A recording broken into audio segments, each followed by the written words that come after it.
Cruzando as Conversas. Oferecimento Galeazzi Sul.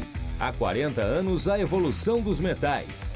Associação dos Oficiais da Brigada Militar e do Corpo de Bombeiros.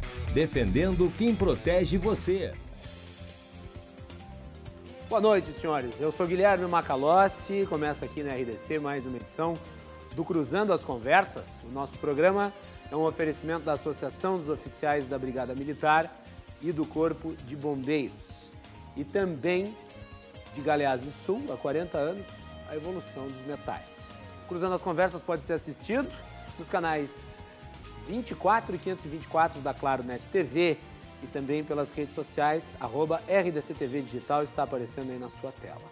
Antes de eu apresentar os convidados e falar do tema, eu vou ter que tratar de uma questão que já está há dias na pauta e que gerou um relativismo moral absoluto. E eu pretendo condená-lo. Tudo começou com aquela história do Roberto Alvim, que fez um vídeo, publicou nas redes sociais, e esse vídeo trazia estética nazista, frases do Joseph Goebbels e também música do Richard Wagner. Então aquele conjunto todo, somado à própria postura do seu protagonista, dava a impressão de que você estava assistindo um comunicado da Alemanha nazista dos anos 40. A partir do momento em que foi publicado o vídeo, imediatamente as pessoas foram lá e identificaram os trechos das falas do Joseph Goebbels. E é claro que um sujeito que cita Joseph Goebbels não pode continuar como secretário de cultura de um país, tem que ser demitido sumariamente. E eu até sou mais radical. Para mim não é nem apenas uma punição administrativa que deve vir sobre ele, porque nazismo é crime. E sendo crime, deve haver uma responsabilização de caráter penal. Houve um repúdio generalizado ao vídeo do senhor Roberto Alvim. Um repúdio justificado, correto, adequado. Agora, o curioso é que 2, 3 dias depois disso, aniversário, a data que trazia os 96 anos da morte do Vladimir Lenin. E daí nós vimos parlamentares de esquerda que haviam condenado o ex-secretário de Cultura por ter feito uma homenagem, por assim dizer, ao... Tá ligando aí, não sei o que foi. Eu aqui, só uma interrupção aqui no raciocínio. Mas 96 anos da morte do Goebbels, do Vladimir Stalin, do Vladimir Lenin. Aí nós vimos lá, deputado do PSOL, deputado do PCdoB, todo mundo cantando as glórias. Ah, o revolucionário Lenin. Então, condenam o genocídio dos adversários e passam pano para o genocídio do seu campo ideológico. Sabe como é que se chama isso? Se chama relativismo moral. É ter ditador de estimação. Lenin, Stalin, Hitler, Pol Pot, Mao Tse-tung, Fidel Castro, Pinochet, são tudo da mesma laia. São todos criminosos em massa. Todos mataram a dedéu. O que une essa gente? Sempre um idealismo, sempre uma abstração. A ideia de se reformar a sociedade. O Hitler queria reformar a sociedade a partir da raça. O Lenin, o Stalin, o Pol Pot, o Mao Tse-tung queriam reformar a sociedade a partir da classe social. São diferentes maneiras de se reformar uma sociedade? São, mas o objetivo é o mesmo, reformar a sociedade em nome de um idealismo. No caso do Hitler, passado. No caso do Mao Tse-tung, do Stalin e do Lenin, futuro. Mas o mal é o mesmo, o mal revolucionário. Que os democratas, os sociais-democratas, que são de esquerda, e os liberais conservadores, que são de direita, devem repudiar em uníssono. Não há espaço na sociedade democrata para a exaltação de Hitler e nem de Lenin. E, infelizmente, tem gente que faz um, mas não faz o outro. Nós temos que ter a mesma régua para condenar os criminosos internacionais. Ou, senão, a nossa opinião não vale absolutamente nada. Feito o comentário inicial do programa, que eu já queria ter feito ontem, mas não teve tempo, vamos apresentar os nossos convidados de hoje, que vão falar sobre o trabalho desenvolvido pelo ministro Sérgio Moro à frente da Secretaria do Ministério da Justiça e da Segurança Pública. Nesta segunda-feira, o Sérgio Moro esteve no programa Roda Viva e deu uma entrevista consistente, né? Vamos examiná-la e também vamos falar sobre os resultados da sua gestão de um ano até aqui à frente dessa pasta, que é uma pasta importantíssima e que agrega duas áreas, né? A área da Justiça e a área da Segurança Pública, dois ministérios que foram unificados nessa gestão. Para falar sobre esse tema, eu tenho aqui o advogado Marcelo Marcante, da área penal. Marcelo, bem-vindo, prazer recebê-lo, boa noite. Boa noite, Guilherme, boa noite, colegas de mesa, Thiago Moisés, Luiz Salatino. É um prazer estar aqui de novo nesse programa, debatendo esse tema que vem bem a calhar justamente com a entrevista do ministro Sérgio Moro, a divulgação recente também dos dados que nos dão, de certa forma, uma linha inicial daquilo que está sendo trabalhado em termos de segurança pública no âmbito desse governo. Claro que uma análise da atuação da pasta Ministério da Justiça, ela passa por vários aspectos e aqui a gente tem que sempre fazer uma análise tanto dos aspectos positivos quanto dos aspectos negativos, porque é o nosso papel aqui não fazer aquela oposição, aquela crítica que tem somente um viés destrutivo, e sim a gente tem que ver o que é bom, ver o que é ruim, trazer os nossos pontos de vista para que a gente busque aí a imprensa e a sociedade civil uma sociedade melhor, né? Então nós temos dados iniciais que nos dão um indicativo de uma melhora, mas temos muito a caminhar e nessa caminhada creio que alguns aspectos o Ministério da Justiça acabou deixando passar, por exemplo, a questão do COAF, que saiu do Ministério, o pacote anticrime que acabou sendo desidratado em vários aspectos, e vários aspectos que foram alterados, do meu ponto de vista, em relação ao juiz de garantias, algo positivo, outras coisas que vieram que são boas, mas, enfim, isso tudo é um balanço que tem que ser feito do trabalho do ministro Sérgio Moro, assumindo a pasta com muita coragem, na medida em que vinha capitaneando e tomando a frente de uma operação que alterou o sistema de justiça brasileiro e assume uma pasta com uma grande crítica em termos políticos e realmente essa crítica, e foi objeto de várias perguntas no programa Roda Viva, tem que ser feita e tem que ser questionado a ele, porque são aspectos que fazem parte do âmbito político também, que acaba sendo esse o pano de fundo quando ele assume um cargo como esse. Mas creio que o direcionamento inicial em relação às estatísticas que nós temos é positivo, temos coisas a melhorar e a gente está aqui para debater esses aspectos. Muito bem. Quem também está aqui é o nosso parceiro, advogado Thiago Moisés. Thiago, bem-vindo, boa noite. Obrigado, Guilherme, prazer estar aqui. É um prazer estar aqui debatendo com o Luiz Gustavo Salatino. Isso. Luiz Gustavo Salatino e o Dr. Marcelo Marcante. Conversar sobre esse tema, Sérgio Moro, é sempre uma polêmica, porque num país polarizado como nós estamos, sempre vai ter quem o defenda e quem não o defenda. Entendo que nesse primeiro ano de governo Bolsonaro, Sérgio Moro foi uma das figuras menos marcantes do governo, ou pelo menos que menos midiática. Tu acha? Acho que sim. Acho que foi uma das menos midiáticas. Meu Deus! Acho que foi uma coisa inédita. Vamos lá. É uma opinião que contradiz até alguns dados, mas vamos tentar colocar em fatos assim. Muitos ministros do Bolsonaro se envolveram em polêmicas muito pesadas nesse um ano de governo.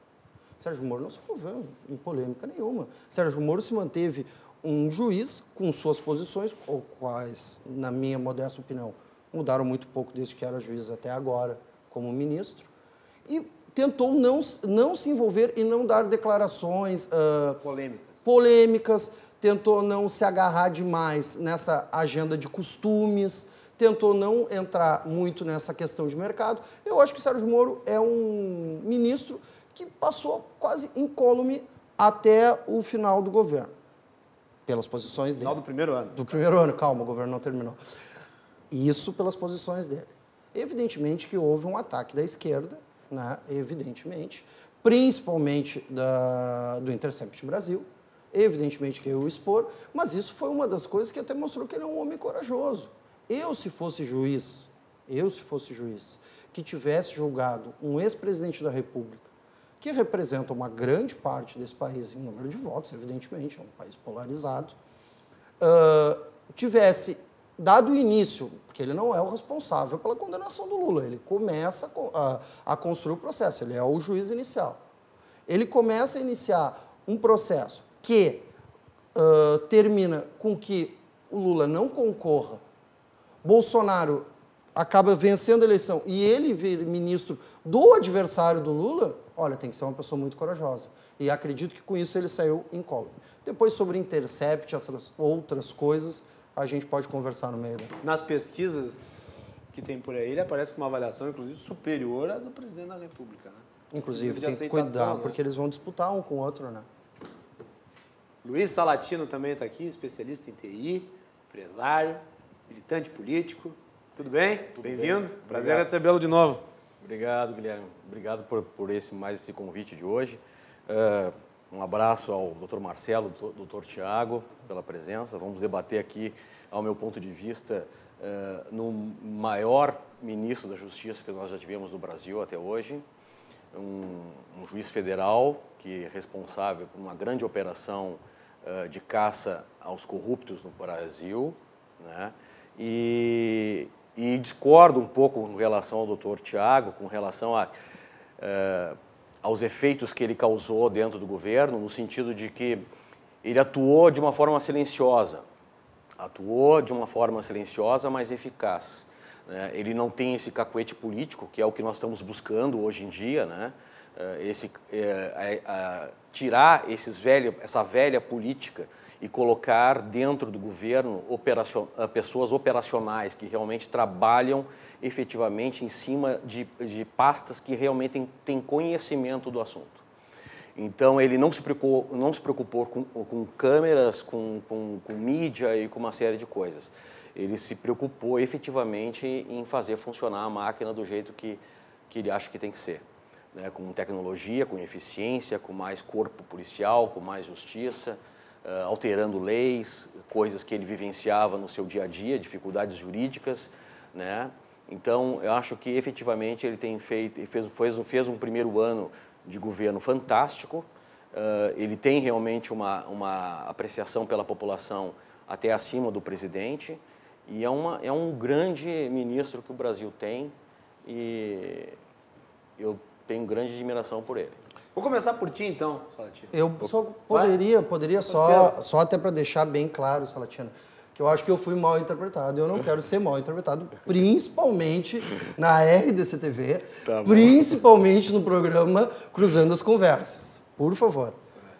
Eu fiz um elogio ao Sérgio Moro. Eu não fiz uma crítica. Eu disse que ele atuou discretamente. Diferente de muitos... Eu compreendi o elogio. Não foi uma crítica. Eu tenho diversas críticas a diversas pessoas, algumas coisas eu acho que o Moro não fez bem, tudo, mas eu acho que a atuação dele discreta como juiz ele foi e como ministro ele está sendo, é bom para o governo. Isso é bom. Perfeito. É isso. Ele não é a Damares, por exemplo, que causa polêmica toda hora em toda manifestação que ela faz. É mais ou menos nesse sentido que eu falei. Foi um elogio, não foi uma crítica. Vou fazer a provocação para o Salatino. Vamos lá, Vou começar contigo. Não acha que houve uma série de divergências ao longo desse ano entre o Moro e o presidente Jair Bolsonaro? Não. Quer dizer, nessa questão do COAF, quer dizer, o Moro queria que o COAF ficasse sob o seu resguardo. Perfeito. O Congresso entendeu que não, que deveria manter o COAF com o Ministério da Economia, como até então era a formatação. Eu até acho um absurdo que na reforma, que o Congresso arbitre a reforma administrativa, porque de alguma maneira é interferir no Executivo. Perfeito. Acho que o Executivo tem o direito de se organizar, né, a força da decisão do mandatário eleito. Mas isso é uma outra discussão. O fato é que hoje tem que aprovar a reforma administrativa pelo Congresso. O Congresso entendeu que não. Aí, não apenas ficou no Ministério da Economia, como depois disso, o presidente editou um decreto estabelecendo que o COAF passaria a ser uma parte do Banco Central. E ficou por isso mesmo. Quer dizer, a ideia do Moro não apenas sumiu, como ela acabou indo parar num lugar onde ninguém nem cogitava que passaria. Depois teve o negócio lá da superintendência da Polícia Federal, que foi o comandante da Polícia Federal, que foi alterado, não sei o quê, tá. E mais recentemente, a própria polêmica aí do juiz de garantias, né, que hoje teve o ato da revogação, coisa assim do STF mesmo, né, onde o Sérgio Moro manifestou a sua contrariedade e o presidente foi lá e sancionou e até disse que não tinha muito problema, não sei o que e tal. Não é um pouco de desprestígio em relação ao ministro da Justiça? Vai lá, Salatino. Não. Eu acho que não, né? E digo por quê. Em primeiro lugar, o Congresso realmente, essa reforma administrativa, acredito que, eu concordo com o que tu disseste, que não é uma boa coisa que o Congresso interfira na estrutura do governo, do Executivo, né? Se o governo está se propondo e foi eleito para isso, em cima de uma plataforma, ele tem que usar as ferramentas da forma que ele acha que tem que fazer. Né? Bom, com relação a essa suposta colocação que tu colocou sobre um desconforto, eu acho que não existe nenhum desconforto. Por quê? Porque a proposta ela foi feita. Tá? O presidente Bolsonaro ele sancionou e não vetou aqueles itens porque fatalmente iria retornar ao Congresso e iam derrubar o veto. Foi esta a argumentação do presidente. Não, ele não discorda do Moro. Pelo contrário, ele apoia essa posição. A saída do COAF foi uma manobra que foi feita para justamente desarticular. Uma ONG internacional, que agora me fugiu o nome, que é pela corrupção no mundo, e toda a estrutura jurídica norte-americana, que é uma das mais eficientes com relação a isso, o COAF deles permanece muito próximo do Ministério da Justiça, e atuando fortemente nessa conexão entre justiça e investigação. Mas eu vou te dizer, eu era contra, porque eu acho que é poder demais nas mãos do Ministério da Justiça. Mas isso eu concordo em termos, porque, na verdade, existe poder em mãos de muitas pessoas, né? Em juízes, por exemplo. Por que tu não falaste isso em relação aos juízes do STF? A um habeas corpus do Gilmar? Uma pessoa consegue inviabilizar uma votação inteira de um Congresso. Então, com um simples habeas corpus, uma decisão de bloquear... Uma liminar. Uma liminar, exatamente. Uma liminar para bloquear uma decisão do plenário do Congresso. Isso não é dar muito... Sim, nós temos isso em diversas situações dentro do Brasil, onde pessoas possuem grandes poderes. Agora, nós não podemos partir do princípio que essas pessoas vão fazer mau uso disso. Nós temos que evitar, e também não burocratizar para evitar o mau uso disso, e sim fiscalizar, controlar. Se houver um abuso, isso deve ser feito. Agora,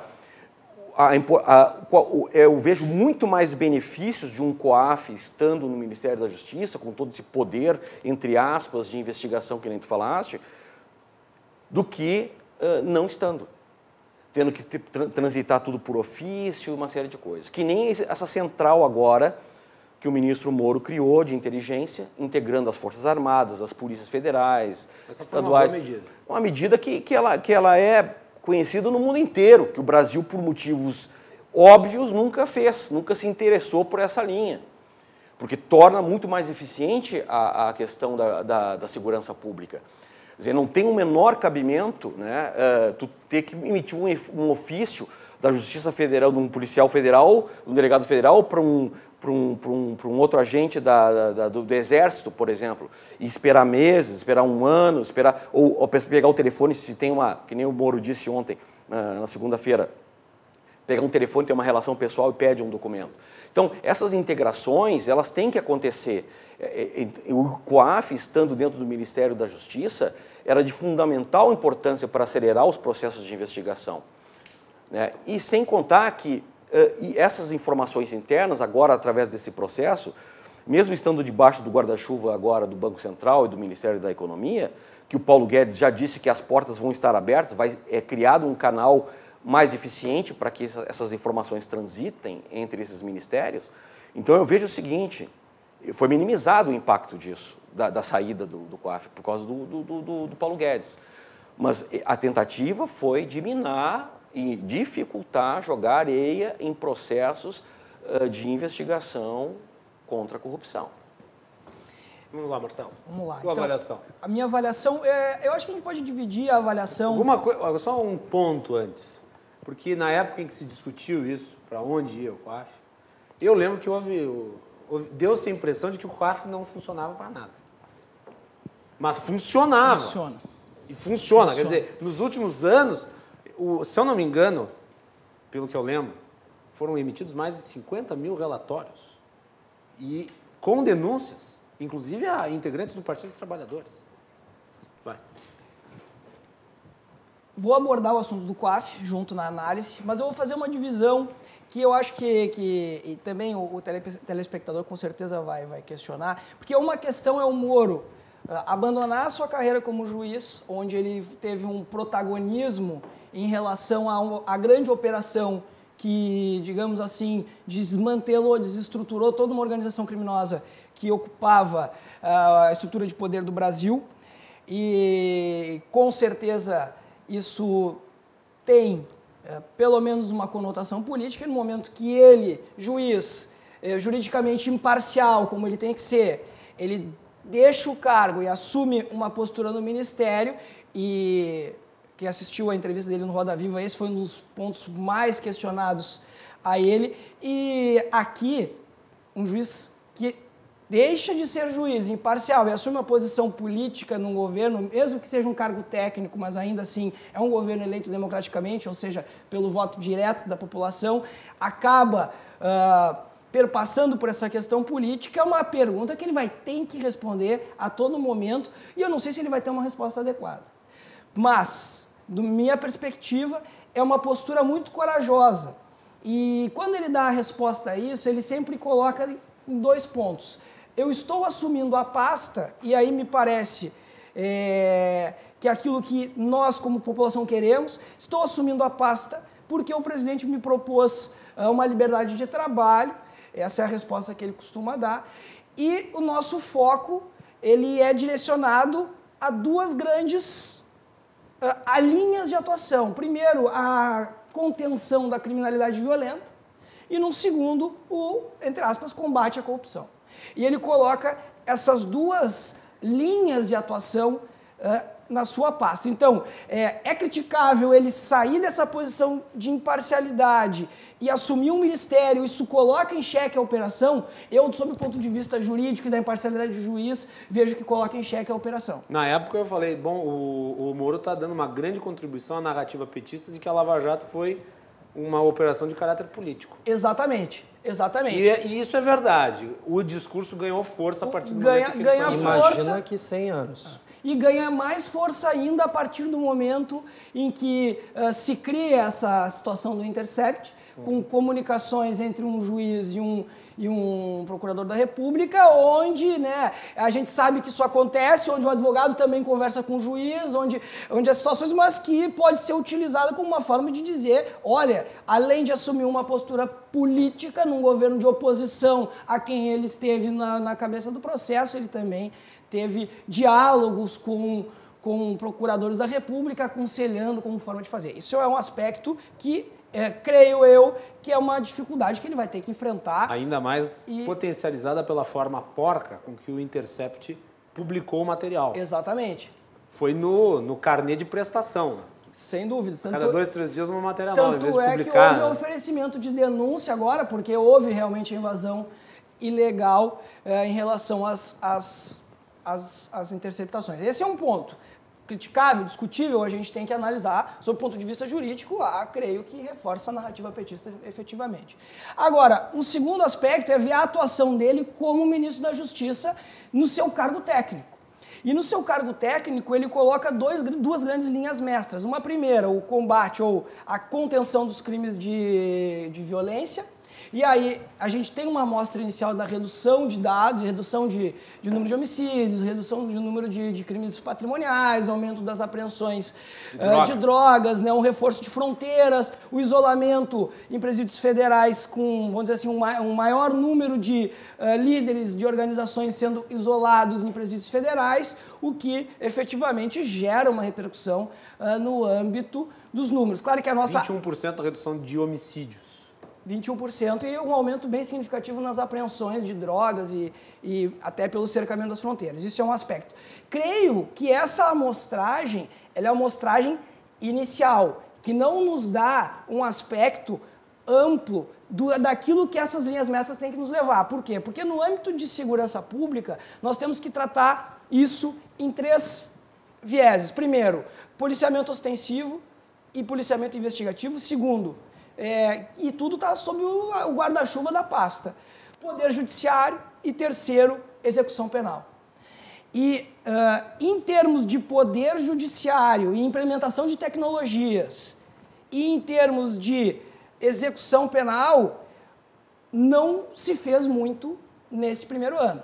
Se fez em termos de inteligência para fins de estratégia policial de policiamento ostensivo. Assim eu vejo o que esses dados representam. Em relação ao combate à corrupção, se fala em apoio da Operação Lava Jato, se fala em apoio da Polícia Federal, mas efetivamente o COAF ele tem um papel muito importante aqui e para o telespectador entender, o COAF é aquele órgão que vai fazer um controle sobre as movimentações financeiras que tenham atipicidade ou um valor muito vultuoso. Isso gera uma comunicação ao Ministério Público que instaura uma investigação. Então, realmente creio que isso tenha sido uma derrota do Ministério nesse sentido.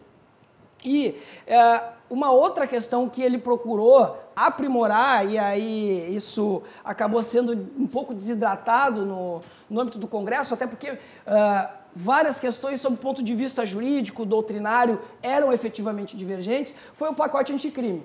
Mas, dentre os ministros anteriores, ele é um primeiro-ministro que procura estabelecer um pacote de medidas que visa efetivamente algum resultado nessas 2 linhas mestras que ele se propõe a trabalhar. Pode-se discutir o teor do pacote, as medidas, mas o fato é que uma ação foi tomada, uma proposta foi feita. Exatamente. Isso exatamente. É positivo. Já é positivo. Só isso já é positivo. Mesmo que não tenha passado na sua integralidade, isso é natural da democracia, se colocar no Congresso Nacional, se fazer propostas, se fazer parte do jogo, né? Então, nesse aspecto, eu creio que foi um acerto essa tentativa de trazer institutos novos, como, por exemplo, eu vi muitos colegas criminalistas criticando alguns aspectos do pacote anticrime que passou, da Lei 13.964. Tem coisas a serem criticadas, mas tem muita coisa boa. E a principal delas, eu vejo, e aí a necessidade de uma melhora na investigação, é justamente a regulamentação da cadeia de custódia. Então, esse é um aspecto que eu vejo que é papel do Ministério da Justiça. E, para debater, eu trouxe um estudo do Ministério da Justiça em 2013, para a gente ter uma ideia como é importante a implementação de tecnologia no âmbito da investigação criminal. E esse estudo feito pelo Ministério da Justiça na época, ele faz um levantamento das centrais de criminalística, porque não basta a gente fazer o policiamento ostensivo, a gente precisa investigar melhor, para julgar melhor, para que as pessoas sejam condenadas com fidedignidade, com credibilidade da justiça e cumpram a pena de acordo com aquilo que a prova nos dê a segurança de que a justiça está sendo feita. E o que a gente tem aqui? Só vou dar um exemplo dos dados levantados pela Secretaria Nacional de Segurança Pública e Ministério da Justiça. Né? Elementos da cadeia de custódia nas unidades centrais de criminalística. Nós não tínhamos no Brasil nenhuma regulamentação da cadeia de custódia. E isso foi um grande ponto, creio eu, do Ministério da Justiça ao trazer isso no âmbito do pacote. Perguntas. Há registro, as evidências são locais no local do crime? Entrevistadas as 27 centrais, 10 disseram que sim, 17 não. Há local seguro para a guarda das evidências? Vejam só, por exemplo, um exame de DNA, um material apreendido. 6 disseram que sim, 21 unidades criminalísticas do Brasil disseram que não. Isso é escandaloso. O local de guarda preserva as características das evidências? 9 disseram que sim, 18 disseram que não. Então, o Ministério da Justiça, e esse é um estudo de 2013, coloco à disposição dos colegas, o Ministério da Justiça ele tem que estar preocupado com a segurança e com a credibilidade das instituições, inclusive o Poder Judiciário. E não vejo, ou o que eu vi por hora, pelo menos uma regulamentação legislativa. Mas eu não vi nesse ano de governo uma atuação propositiva nesse sentido. Eu concordo bastante com o que o doutor Marcelo estava falando. Eu só vejo uma questão até, Macalossi. Eu não consigo ainda diferenciar o Moro juiz do Moro ministro. É o mesmo? É o mesmo. É o mesmo. Tá, ele está tentando soltar um pouco mais. Tu acha que não está com uma retórica assim mais de político? Eu achei que ele deu umas Ele tá contornadas tentando. nas perguntas que foram feitas para ele. Mas ele é juiz, ele sabe se posicionar, ele sabe falar. A única diferença é que ele não tinha tanto holofote como ele tem agora. Mas eu não vejo muita diferença. E eu acho que ele foi corajoso, sim, em ter assumido o ministério, mas eu acho que acabou sendo um desserviço para a construção da Lava Jato. Eu acho. Eu tenho a mesma opinião. É difícil conversar sobre Sérgio Moro, porque Sérgio Moro é um ícone do Brasil. Qualquer opinião que se diga que Sérgio Moro não está bem vestido hoje, a pessoa pode ser taxada de comunista, de socialista, enfim. Então, mas a gente não pode transformar todo mundo em mito e achar que tudo que faz é certo ou tudo que faz é errado. Eu acho que ele contribuiu muito para que a Lava Jato baixasse a credibilidade. Aí eu estou dizendo, mas hoje ainda a população, ele está lá em cima e tudo. Bom, tudo bem, mas a Lava Jato também parou um pouco. A Lava Jato parou um pouco. E como vão ser os livros de história aqui 100 anos? O que vai ser contado da Lava Jato? Que um juiz não deixou um presidente concorrer? Porque é isso que eles vão dizer. Mesmo não tendo sido isso. O povo na rua não sabe de desembargador, de STF, sabe do juiz. Sim. Sabe do juiz. E o juiz que não deixou o presidente concorrer, que virou ministro da Justiça do adversário daquele presidente. Eu acho que foi ruim, foi um desserviço. Acho que ele fez isso por uma questão puramente pessoal. Tanto que ele quer ser ministro do STF. E acho que ele tem toda a legitimidade, acho um cara muito qualificado. Que ele quer ser presidente. Ele não precisa ser ministro. E aí é uma negociação... Não, mas não, claro que não. Para depois ter sido chamado pelo Bolsonaro para ir como... Tu entende, Salatino, que se ele se vincula ao governo, ele se torna imediatamente Quem não disse que o Bolsonaro... Quem não disse que o Bolsonaro fez essa exigência para ele? Participe do meu governo, o que me parece...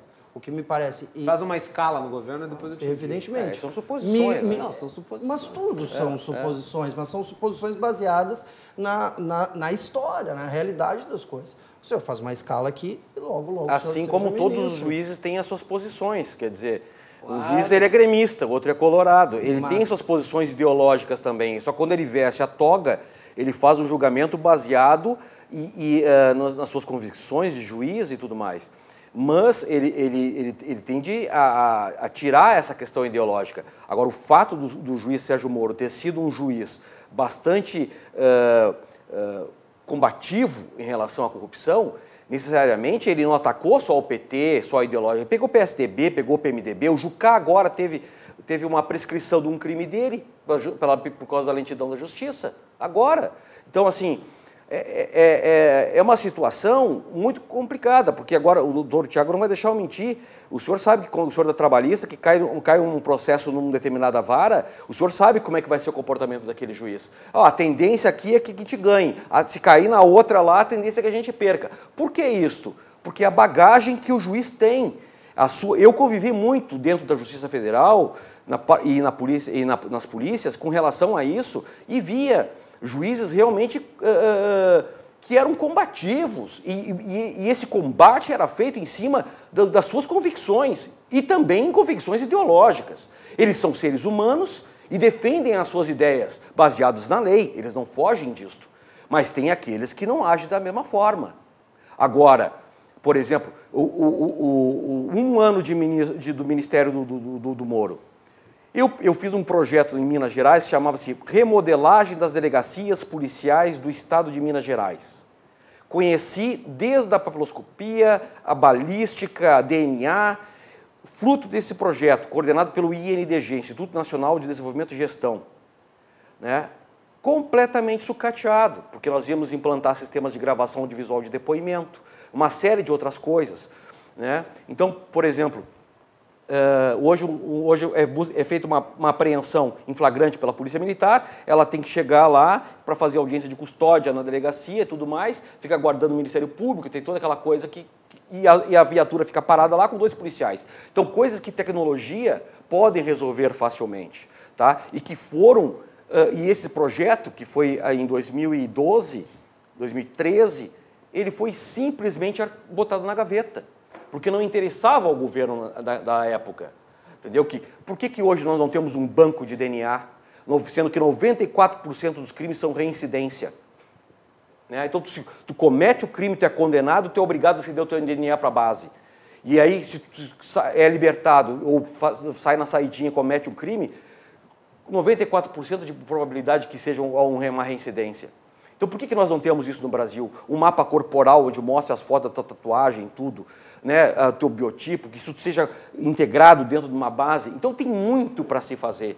É muito simples a gente criticar coisas que estão sendo feitas num país que foi completamente sucateado e colocado à disposição do crime organizado. E hoje nós estamos encontrando um ministro que está dando a sua cara a tapa, literalmente largou a toga e tinha suas convicções de combate à corrupção forte mesmo, e viu um governo que ele teria espaço para mudar aquela realidade traumática que ele vivia dentro da Justiça Federal. Então ele viu ali... Tu acha que ele não tinha a capacidade na Justiça Federal de fazer tudo o que queria? Claro que não. Hoje ele está propondo leis que... tendo liderado claro não é que a palavra não. certa, O juiz tendo julgado o maior caso de corrupção. O juiz não propõe leis. Ele, como ministro, ele fez o pacote anticrime, é a prova do que eu estou dizendo. Então ele propôs o pacote, apesar dos jabuti que os caras enfiaram no meio. Eu entendo tanto a argumentação tua, Salatino, quanto eu entendo a do Thiago. Eu concordo com as duas. Eu acho que existe Eu acho que o Sérgio Moro, ele entrou no Ministério da Justiça exatamente para poder fazer mais e implementar algumas das ideias que ele formulou enquanto estava trabalhando nos processos. Mas o ato de fazer isso, inegavelmente, abriu o flanco por uma exploração política mais incisiva que não era tão forte antes de ele ir para o Ministério da Justiça. Concordo. E vamos lá, tem um aspecto... perfeito. Não, eu concordo. Eu não disse que eu não concordo. Tem um aspecto que eu acho que tem que ser trazido aqui, que é o seguinte... Mas eu acho que é um preço que vale a pena pagar. Uma operação... Essa é uma boa discussão. Essa é uma boa discussão. Tá entendendo? Eu acho que ele fez certo. E o preço que está se pagando por essa tomada de decisão dele de ir para o Ministério, eu acho que é um preço justo que ele está pagando. Quer dizer, vai ter a crítica da esquerda e tudo mais, falando isso sobre uma suposta manipulação ou tendenciosa nas suas decisões judiciais com relação a um ex-presidente. Um ex-presidente bandido, ladrão. Vamos falar a verdade, não vamos ter meias palavras. Bandido, um larápio, que roubou o dinheiro da população brasileira descaradamente, e o que se sabe que já foi recuperado, 4 bilhões de reais já foram recuperados, é a ponta do iceberg disso tudo. Então nós estamos falando de uma coisa muito séria, não estamos falando do Zezinho da esquina que roubou uma galinha. Então assim, ele teve que condenar mesmo, condena mesmo, e faz força para meter mais anos ainda. Então é isso que... Aí vai um STF e desqualifica todo o processo com a saída do pacote de crime da prisão de segunda instância. Então, veja bem, eu acredito que a esquerda está batendo, tá, que bom que está batendo, porque se está batendo é porque está doendo. E se está doendo, para PCC, PT, PSOL, essa gente toda, ótimo, para Comando Vermelho, é isso que é o objetivo, é força de fronteira, é mais de 1.000 policiais federais que estão tomando posse agora, que foram 500 e pouco, tanto agora, vai vir mais não sei quantos, é o emparelhamento com tecnologia, com a central, é cuidar a fronteira, é com um monte de coisas que estão sendo feitas nesse ano, que demoraram, não foram nem 10% feitas em 16. Então, e ainda pegou um ministério sucateado. E um país ainda... Eu acho que tem que tomar cuidado. O Ministério da Justiça também teve uma boa evolução no governo Temer. Os indicadores de violência caíram esse ano, mas caíram em 2018 também.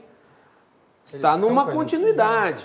Quer dizer, é um trabalho que o Sérgio Moro tem méritos, óbvio que tem méritos, mas eu acho que é necessário nós tomarmos cuidado para não inverter o polo daquilo que foi feito em 2003, quando o Lula chegou ao poder e disse: eu estou descobrindo o Brasil. Eu acho que tem coisas que vieram anteriormente e que estão sendo aproveitadas. Eu não estou dizendo do governo petista necessariamente, né? Eu estou falando principalmente do governo Temer. avanços institucionais no Ministério da Justiça que foram implementados pelo Raul Jungmann. Eu não sou uma pessoa que goste do Raul Jungmann, tenho divergências ideológicas enormes com ele. Mas existem certas ações que foram tomadas ali, que embasam a questão da inteligência, processos de colaboração, que ajudaram a diminuir a criminalidade ou criaram as condições para que o Moro pudesse aprimorar isso, implementar suas ideias e permitisse a queda ainda maior dos indicadores. Então, é só isso. E com relação à questão do flanco aberto, é óbvio, né? Ele deve ter calculado. Vale a pena ou não vale a pena? Claro. Acho que na cabeça do Sérgio Moro ele deve ter pensado. E do Bolsonaro também. Vale a pena. Sim, o Bolsonaro. Mas o Bolsonaro convidou ele. O Bolsonaro convidou ele. E disse para ele continuar o combate à corrupção, que acho que está andando. Acho que poderia andar mais para todos os lados. Essa é uma opinião que eu tenho. Acho que tinha que olhar mais para todos os lados, inclusive para os lados internos. Sim. Porque não dá para... Que nem o Macalossi acabou de falar. A gente não pode entrar nesse processo que foi o que acabou com o petismo no Brasil, num processo de endeusar e dizer, não, aqui, isso aqui está 100% certo, porque as coisas não funcionam assim. As coisas, entre o preto e o branco, tem 50 tons de cinza. Não existe o lado A e o lado B.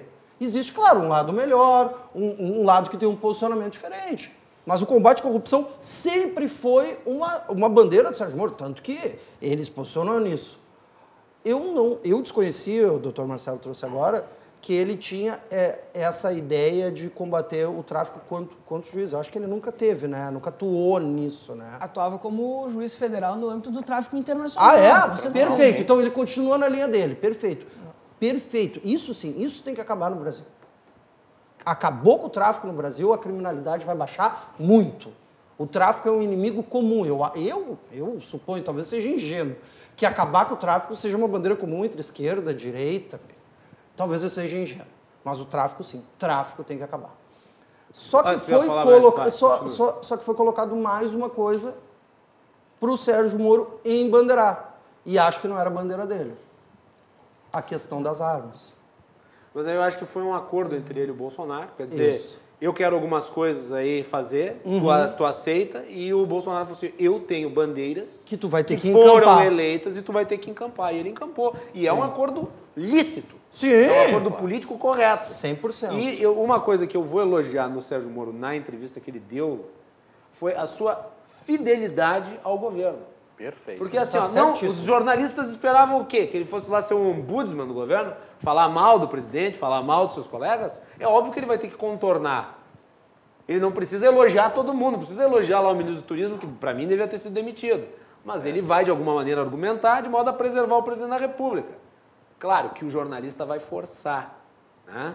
Mas não espere o jornalista que o ministro da Justiça, em rede nacional de televisão, diga, não, eu tenho essa e essa crítica a fazer ao governo. Acho que a postura política, ela se baliza pela fidelidade. Não há relação política sem fidelidade. Claro, existe a infidelidade na política, que é uma condição perpétua. Mas eu estou falando, a relação entre duas pessoas que trabalham conjuntamente deve se balizar idealmente pela fidelidade. E nesse aspecto, eu acho que o Sérgio Moro foi muito corajoso ao enfrentar essas questões complicadas, que ele, se fosse oportunista, poderia eventualmente usar para cutucar o presidente, cutucar os seus colegas e sair daí sim, como um candidato quase que de oposição ao governo. Que nem o ele foi muito inteligente. Que nem o Witzel fez. A postura dele no programa Roda Viva foi nesse sentido, sempre protegeu o governo e as ações do governo e se colocando ao lado do governo em relação às situações e como conselheiro. Aí sempre os entrevistadores procuravam perguntar o porquê que ele concordava com posições do presidente que eram contrárias a que inicialmente ele expôs, e ele dizia que havia uma conversa interna, e são situações que se resolvem dentro de casa, né? A roupa suja se lava em casa e... Como, né? como na questão desse ridículo desse Roberto Alvim. Exatamente. Ele disse que quem se manifesta pelo Executivo é o presidente. Exatamente. Eu me manifesto internamente, dentro do governo. Correto. Foi perfeito. Essa colocação dele foi perfeita. Agora, eu vou voltar para uma situação que creio seja muito importante, sob o ponto de vista jurídico, que essa opção pode estar repleta de boas intenções, e certamente está, pelo que a gente acompanha, do ministro Sérgio Moro, de sair de uma postura de juiz imparcial, que tem que estar afastado do caso concreto, imparcial, mas não neutro. Imparcialidade significam regras objetivas, legais, que o colocam na condição de julgar. E se alguma daquelas situações de impedimento e suspeição que estão previstas em lei estejam presentes, o juiz não tem condições de julgar. Agora, um juiz neutro não há como exigir, porque o juiz é um ser no mundo e, efetivamente, ele tem suas posições ideológicas, e nem queremos um juiz neutro, a gente quer um juiz que seja um ser no mundo. Né? A partir do momento em que ele toma uma posição política, ele corre o risco de ter uma contestação, não da sua neutralidade, mas sim da sua imparcialidade. Isso é objeto de contestação do Supremo. E esse é o risco que ele assume de anular uma operação que tem repercussões extremamente significativas para o Brasil quando ele assume um cargo de tamanha importância no governo. Eu não tenho a mesma opinião que tu se vale a pena ou não. Eu, na verdade, não tenho uma opinião formada. Mas olha só, olha o detalhe. Ponto difícil. Isso, correndo o risco de ter uma anulação, tu falaste, exatamente. Né? Agora, isso baseado em quê? Por uma quebra de imparcialidmente. Porque julgada pelo STF. Com certeza. Ah, bom. Então, partindo desse pressuposto que isso que tu está dizendo é um objeto de julgamento do STF, é plausível mesmo. Nosso STF. Mas é o guardião da lei. Sim, mas... Gostemos ou não gostemos. Eu sei disso. Tu não acha que é natural que o advogado do réu que foi condenado pelo juiz entre com uma ação questionando a sua... Claro que sim, mas o que é importante é que postura. Quer dizer, o momento que ele fazia os julgamentos e estava atuando como juiz, ele tinha uma postura de juiz. Né? Não, agora, mas isso é o debate político que nós estamos fazendo. Sim, ele não estava intercalando com ações políticas no meio desta atividade. Ele simplesmente pendurou a chuteira. E aí pendurou a toga e foi fazer uma outra ação. Infelizmente, num sistema de checks and balances, vamos colocar aqui, né, de sistema de freios e contrapesos, o aspecto político ele acaba ficando indissociável do aspecto jurídico quando a gente trata de Suprema Corte. E quando a gente trata de Suprema Corte, a gente tem 11 ministros, no caso brasileiro, que são indicações políticas. E a interpretação... O Supremo tem o monopólio do envezamento ideológico. Exatamente. E a Constituição não é o que a Constituição é o que o Supremo Tribunal Federal diz. E aquilo que está no texto legal, a Constituição ela é tão distorcida, tantas vezes interpretada de várias formas, que a gente não... Uma coisa que falta no Brasil, com certeza, é segurança jurídica.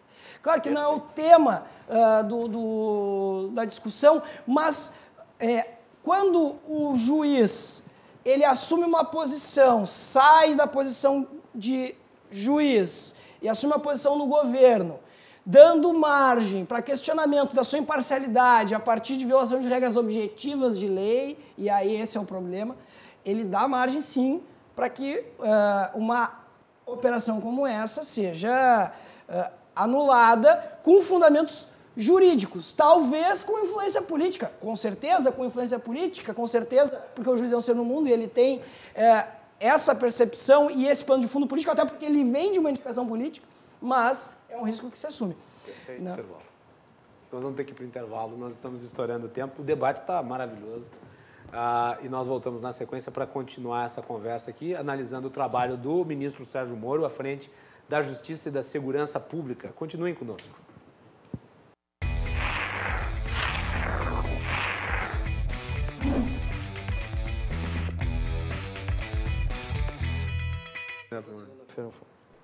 De volta aqui para o segundo bloco do Cruzando as Conversas, estamos falando sobre Sérgio Moro do Ministério da Justiça. O Cruzando as Conversas é um oferecimento da Associação dos Oficiais da Brigada Militar e do Corpo de Bombeiros, defendendo quem protege você. E Galeazzi Sul, há 40 anos, a evolução dos metais. O nosso programa pode ser assistido pelos canais 24 e 524 da NET e pelas redes sociais, @RDCTV Digital. As edições anteriores estão nas nossas redes sociais, nos nossos canais. Não deixe de se inscrever. Se você está no Facebook, curta. Clique também para receber a notificação da live. Você curtiu? Aqui assim, o Facebook é assim. Você vai lá, você curte. Aí o Facebook não te notifica de nada. Então, tu tem que clicar no botãozinho lá para receber a notificação. Se você clicar no botãozinho, você vai receber sempre a notificação de que tem uma live da RDC rolando. É a possibilidade que você tem de assistir também pelo computador. Você pode assistir no conforto da sua televisão, pode assistir pelo computador, pelo seu celular. E também no YouTube, para ver as edições anteriores. Estão todas disponíveis. Tá bem? Muito bem. Voltamos para esse segundo bloco e eu abro ele só para tratar de uma coisa que foi trazida pelo Thiago e que eu acho que vale, já que nós tratamos do ex-presidente Lula e da politização do caso. Numa operação que nem a Lava Jato, que investiga tantos políticos, é impossível não se politizar o debate. Vai ter a politização. Aí tu vai lá e pega um ex-presidente da República que tem um grande passivo político, né? Tem uma grande quantidade de militantes no seu entorno. É óbvio que isso vai pender para o lado político. Mas uma mentira é contada continuamente em relação ao processo sobre o Lula, independente do que nós pensemos do processo, independente da nossa convicção de se ele é culpado ou inocente, a justiça entende em 3 instâncias que ele é culpado. Ele foi tirado da eleição, ele não concorreu a presidente da República, não porque o Sérgio Moro o condenou. Ele não concorreu porque o TRF4 o condenou, um órgão colegiado, que o condenou ampliando a pena. Isso é importante de se dizer. A pena foi ampliada na 2ª instância, depois ela foi reduzida na 3ª instância no caso do triplex. E foi por isso que ele não concorreu. E é por causa da lei do ficha limpa, que foi sancionada pelo Lula, que ele não poderá concorrer na próxima eleição, independente do que ocorra. Então essas pesquisas aí que colocam ele como candidato, desconsiderem. Ele não vai ser candidato em 2022. Ele não será candidato. Uma nulidade dos processos me parece uma coisa muito improvável. Não estou dizendo que não possa acontecer. É improvável apenas. Então a chance de ele não ser candidato é total. Só isso que eu gostaria de falar. Salatino, volto contigo. Não, concordo plenamente com o que tu disseste, Guilherme. É isso aí. Ele não será candidato em 2022. Né? Não foi o juiz Sérgio Moro que o tirou da eleição de 2018. Né? Isso não aconteceu, ele já havia sido condenado e foi depois da 2ª instância aqui no TRF4 em Porto Alegre, no colegiado, que ele foi condenado e aumentado a pena. Então, nesse aspecto, acho que não há mais o que se discutir, mas é bom esclarecer, né? Porque esse é um discurso da esquerda que vem insistindo nisso aí e é bom a gente desarticular. Mas eu queria voltar rapidamente com relação a alguns dados aqui do nosso ministro Sérgio Moro. Foram, de janeiro a setembro foi uma redução de praticamente 22% da criminalidade no Brasil, né, em comparação ao ano passado. Uma queda de estupro de menos de quase 7%, furtos de veículos quase 13%, latrocínio quase 23%. Reduziu drasticamente o número de assassinatos de homens e mulheres, feminicídios, né? Então, tu tem uma série de coisas que foram feitas no Brasil, que são algumas ações, claro que isso também está correlacionado às polícias estaduais e tudo mais, né? Mas, em geral, algumas ações de prevenção que o Ministério está fazendo são bastante significativas. Outra coisa que eu gostaria de dar mais um retoque com relação à parte investigativa, né? E também está sendo elaborado o PL do novo Código de Processo Penal, que isso aí é fundamental. O deputado Sanderson é um dos que está trabalhando nisso. E amanhã ele vai estar no programa e nós vamos tratar disso. Perfeito. Meu amigo, o deputado federal Sanderson, tem feito um trabalho excelente na Câmara dos Deputados, e esta é uma bandeira dele, ele está ligado diretamente ao Moro, né? Então, existe uma bandeira bastante forte na área de segurança. Tivemos a vitória da Polícia Penal agora, né? Que foi agora, os agentes penitenciários se transformaram em Polícia Penal e, com isso, passam para um outro patamar, né? Um outro tipo de reconhecimento. E com relação à parte estrutural e tecnologia, que é uma parte que eu conheço bastante, o que nós encontrávamos há anos atrás, dentro das delegacias e dentro dos processos de investigação, dentro da papiloscopia, do luminol, assim, era coisas assim estarrecedoras, da total falta de condições que as polícias no Brasil tinham de trabalhar. né? A gente fala muito da Polícia Militar com relação a coletes, armamento, veículos, né? Temos várias ações aí, chegando viaturas, os próprios deputados federais da bancada do PSL, o Sanderson, o Bibo Nunes, que também tem feito um trabalho excelente lá em Brasília, trouxeram verbas para aquisição de material para as nossas polícias aqui do Rio Grande do Sul, né? O nosso deputado estadual, o Zuco, tem feito um excelente trabalho agora com as escolas cívico-militares, né? E tem... isso foi incorporado no Ministério da Educação, espalhado para o Brasil inteiro. Então, são grandes projetos aí que estão acontecendo.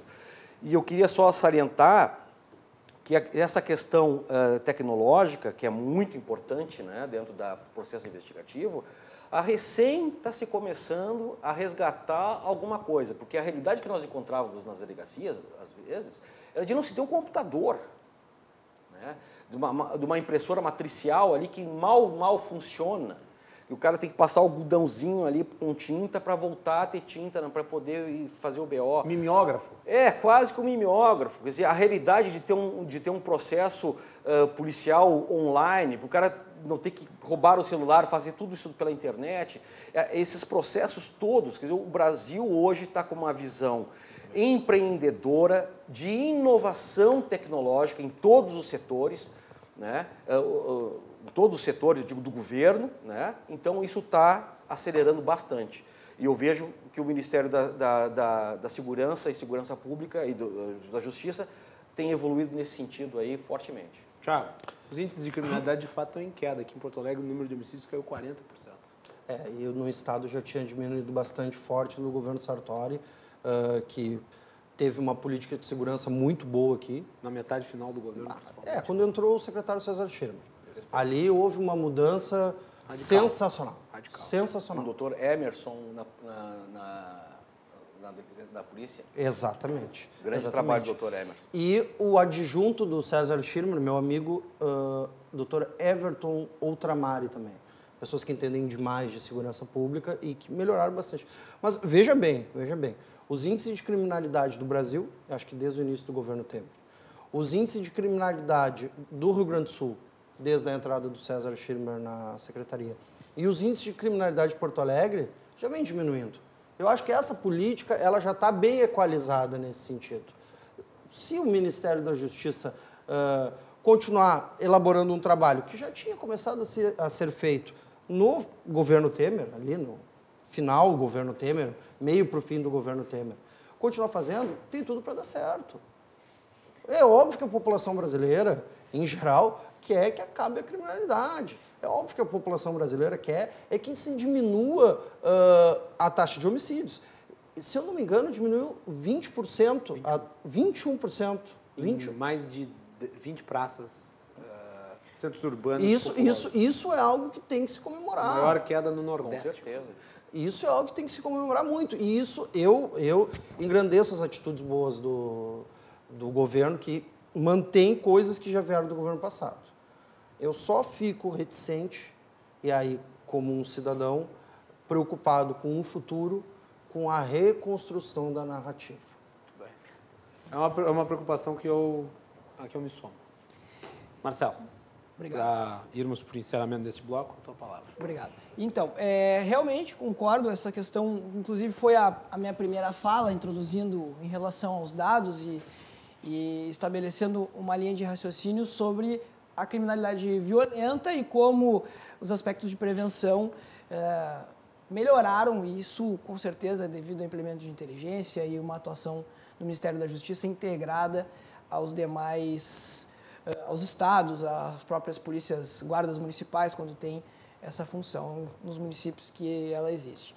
De outro lado, e aqui eu vou manifestar uma preocupação, e foi colocado no bloco anterior, né, que existe, a gente não pode dizer que está tudo certo e anteriormente estava tudo errado, tem a questão da construção da narrativa petista também, no sentido de dizer que foi o próprio governo petista que aparelhou a Polícia Federal, isso possibilitou o combate à corrupção, isso gerou a Operação Lava Jato, isso também faz parte de alguns discursos. E aqui eu quero posicionar, acho que é um aspecto importante, que pode dar um norte para o nosso raciocínio. Em relação a essa criminalidade de colarinho branco, vamos dizer assim, a gente tem um movimento político criminal no Brasil, desde a Lei 7492 de 86, e a partir dali vieram várias legislações, a Lei 8.137 de 90, depois a lei que regulou o crime organizado de 94, que foi substituída pela Lei 2.850. Então existe um movimento político criminal que vem já da década de 80, com legislações e com uma evolução no sentido de punir, reprimir, inclusive atendendo a acordos internacionais. Por que eu digo isso? Porque a gente viu de certa forma, esse ano, não foi tão divulgado como nos anos anteriores, operações de combate à corrupção, embora elas continuem existindo. Nós precisamos, como Ministério da Justiça, seguir nesse caminho, aperfeiçoando a legislação e também aperfeiçoando os mecanismos, e aí é importante, de cruzamento de dados. E por isso, eu vou focar no COAF como um instrumento importante, a relação do COAF com a Polícia Federal e com o Ministério Público. Nesse aspecto de controle de dados, também entendo que deveria ser uma atuação importante do Ministério da Justiça para fins de quê? E aí eu discordo do Guilherme no sentido de que seria muito poder. Por quê? Porque o poder do COAF é meramente de gerar alertas. E o combate à corrupção depende, sim, da movimentação financeira. Então, se a gente quer implementar não só uma política criminal de reduzir e melhorar os índices em relação à criminalidade violenta, mas também apertar os calos e diminuir os riscos, ou aumentar os riscos para aqueles que operam à margem da legalidade no âmbito do dinheiro público e no âmbito dos aspectos de corrupção e movimentação de crimes financeiros, a gente precisa apertar também nos aspectos de controles em termos de COAF, em termos de Banco Central, em termos de Receita Federal. E, nesse sentido, creio que um próximo ano do governo, se é uma das linhas mestras realmente do governo do Sérgio Moro, do governo do Bolsonaro e do ministro Sérgio Moro, isso também tem que ser um foco de colocação de esforços para que a gente também veja melhoras nesse sentido e, claro, um esforço conjunto nos dois âmbitos. Então, a gente não pode ficar restringindo a atuação do Ministério da Justiça apenas ao aspecto da criminalidade violenta, que já tem esses índices iniciais, mas também precisamos olhar sobre o outro foco. Eu ia responder a tua contestação, mas como nós estamos estourando, eu vou deixar para o último bloco. Voltamos depois do intervalo.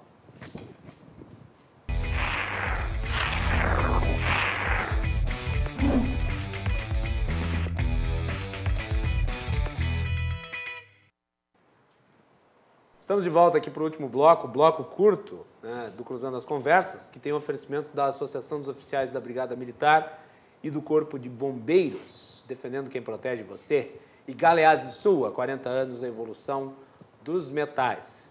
No programa de hoje estamos debatendo sobre Sérgio Moro no Ministério da Justiça. Ao fim do segundo bloco eu disse que ia contestar o meu convidado, mas não vai dar tempo, porque nós só temos 8 minutos na volta. Eu vou ter que convidar o Marcelo para voltar aqui no programa, especificamente para a gente continuar debatendo essa questão do COAF. Fiquei na dívida. Mas o assunto não se esgota, certamente nós voltaremos a ele. Eu gostaria de agradecer enfaticamente a presença de vocês três e vou dar 2 minutos para cada um se despedir. Tiago, obrigado. Macalossi, obrigado por me convidar. Foi um prazer lhe conhecer, doutor Marcelo, um prazer lhe conhecer, Salatino. Acho que o debate engrandece.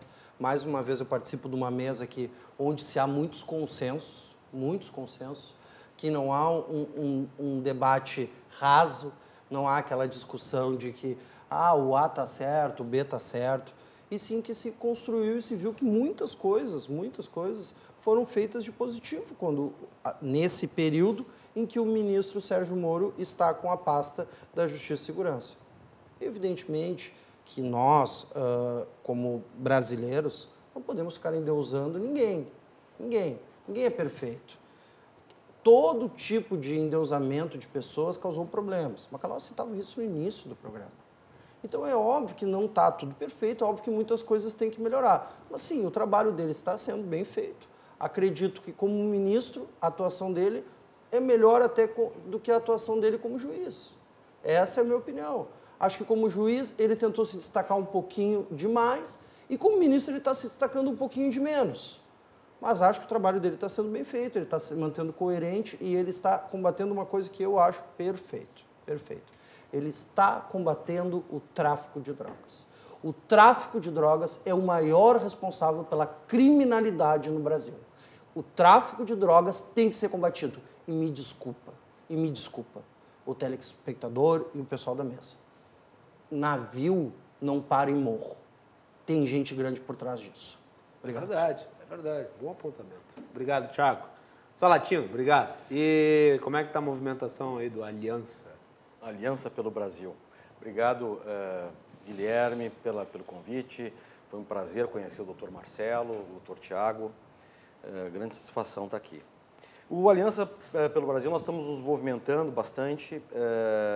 A gente está fazendo ações ainda para a coleta das assinaturas, né? Que até o final de fevereiro a gente tem que estar finalizando. Os apoiamentos, que são assinaturas de apoiamento, que a pessoa faz lá no site. Parece que é aquela discrescência que existe dentro do cartório, né? O usuário vai no site do Aliança, e faz o seu cadastro, imprime o papel, o seu apoiamento, vai no cartório, faz a assinatura por autenticidade. Não é, só para deixar claro, não é a mesma coisa que se filiar. Não é filiação. Não é filiação. É só um processo de assinatura de apoiamento. São pessoas, cidadãos, que estão assinando e essa lista vai servir como, tem que chegar a 492 assinaturas, 1.000 assinaturas, para constituir o partido. E ele fica apto a concorrer agora em 2020, né? Em outubro agora. Então, a gente tem um tempo curto ainda, mas ainda há esperança, a gente está trabalhando forte para conquistar isso. Eu aproveito até para dizer que amanhã, né, vai ter uma ação de apoiamento ali na Siqueira Campos, no Mânica, no número 1185, no centro de Porto Alegre, das 9 às 17 horas. A gente vai estar lá para receber o pessoal, para tirar dúvidas e ajudar nessa coleta. E também domingo, no dia 1º de fevereiro, em Novo Hamburgo, na rua Coronel Frederico Link, na Avenida Coronel Frederico Link, 579, em Novo Hamburgo, onde é a sede do Aliança lá. Nós também vamos estar o dia todo lá fazendo essas coletas aí. Muito bem. Obrigado, Salatino. Marcelo, obrigado por ter vindo também. Obrigado, Guilherme. Um prazer estar aqui presente, debatendo com o Dr. Thiago, Luiz Salatino, um debate muito enriquecedor. Creio que para todos nós a gente conseguiu ter muitos consensos, para o telespectador também. O tema, além de pulsar, ele puxa vários ganchos que são contemporâneos a nós e nós conseguimos aqui, com profundidade, apesar do pouco tempo que nós temos de fala, mas com profundidade, com densidade, com conhecimento, trazer alguns aspectos e debater. E realmente foi um grande prazer estar aqui presente. E encerro a minha manifestação aqui dizendo o seguinte, que a gente precisa, e aqui é esforço conjunto, precisamos de um esforço conjunto de todas as áreas, sociedade civil, OAB, Ministério Público, polícias. A gente precisa de um esforço conjunto, porque o que a gente quer, e ao todo, é uma sociedade melhor, que nós possamos sair na rua com tranquilidade, que nós tenhamos uma distribuição de renda, que nós tenhamos um país igual e justo. E se a gente vê que há uma política que está buscando isso e está trazendo, pelo menos inicialmente, alguns resultados, a gente tem que impugnar aquele discurso do quanto pior, melhor, porque esse discurso não nos agrega em nada. E esse é o discurso que vem nos levando a grandes problemas que o Brasil enfrenta aqui. Isso vem de vários anos. Então, eu repudio, e aqui é a minha manifestação final, repudiar o discurso do quanto pior, melhor, porque isso não agrega nada e a gente tem que unir esforços e ver o que é ponto positivo, o que é ponto negativo, criticar onde tem que criticar, mas não com o objetivo de destruir, mas sim com o objetivo de construir para elevar o nosso país a um nível que ele merece. Muito bem. Muito obrigado a todos. Nós recebemos muitas mensagens aqui do programa, vou ler algumas. Nós temos mais 2 minutinhos, temos 2 minutos, então dá para ler aqui as mensagens. A Mara Ferreira. Alegria conhecer esse comentarista, o Salatino. Gosto das falas objetivas, claras e corajosas. E daí ela diz que não se trata de endeusar o Moro, mas sim de apontar que a atuação dele como juiz é um marco. E agora, como ministro, já está despontando com a criminalidade em declínio. Mas eu gostaria só de apontar que algumas pessoas endeusam sim. Quando tu vê lá balão lá do Super Moro e tal, isso aí eu acho meio... Enfim. O Wallace Pereira Ribeiro, ele manda aqui uma mensagem que eu achei meio intrigante. Ele escreve o seguinte: já estou há mais de 1 ano mandando e-mail para o astronauta Marcos Pontes ir para a Agência Espacial dos Estados Unidos, NASA, tentando resolver alguns problemas que o mundo enfrenta. Mas até agora não tive nenhuma resposta. Se eu estivesse nas minhas redes sociais tentando entrar nos Estados Unidos ilegalmente para trabalhar, o FMI e a CIA estaria na minha porta batendo. Bom, o que eu vou te dizer? Eu acho que o Marcos Pontes está lá no mundo da Lua, não sei. Continua tentando. Continue tentando. Obrigado pela mensagem. Raquel Jardim, ministro Sérgio Moro, o único que pode combater corrupção por ser competente. Gilmar Edson, obrigado. Excelente programa, agradeço a audiência. Aparecida Maia diz: Deus abençoe nosso ministro Sérgio Moro. Deus abençoe a todos nós. Também aqui temos a mensagem do Hudson Fontana, defendendo o Bolsonaro. E o Ariovaldo, boa noite, ótimo programa, esclarecedor. A habilidade do ministro Sérgio Moro é sensacional. Então é isso. Obrigado a todos que se manifestaram e aos 3 convidados, Salatino, Thiago e Marcelo, por terem vindo aqui na noite de hoje. Amanhã nós vamos falar sobre a pauta do Congresso. Nós vamos ter a participação do deputado Ubiratã Sanderson. Eu tô com uns brancos assim. Ontem eu errei o nome. Ontem eu esqueci o nome do Bruno Lanzer aqui no programa, ficou feio. Agora esqueci o nome do deputado, vergonhoso. Tô com Ralph Zeimer, que é a metade do Alzheimer. E também o Glauco Fonseca, que é especialista em marketing político. Então fiquem ligados amanhã. O deputado Sanderson e o Glauco vão estar aqui para falar sobre esse tema, que é um tema também muito importante. Fiquem conosco. Boa noite e até mais.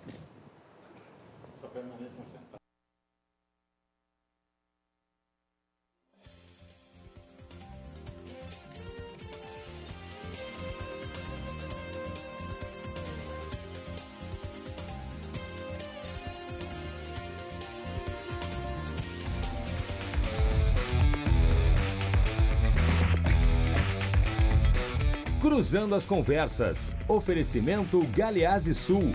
Há 40 anos, a evolução dos metais. Associação dos Oficiais da Brigada Militar e do Corpo de Bombeiros. Defendendo quem protege você.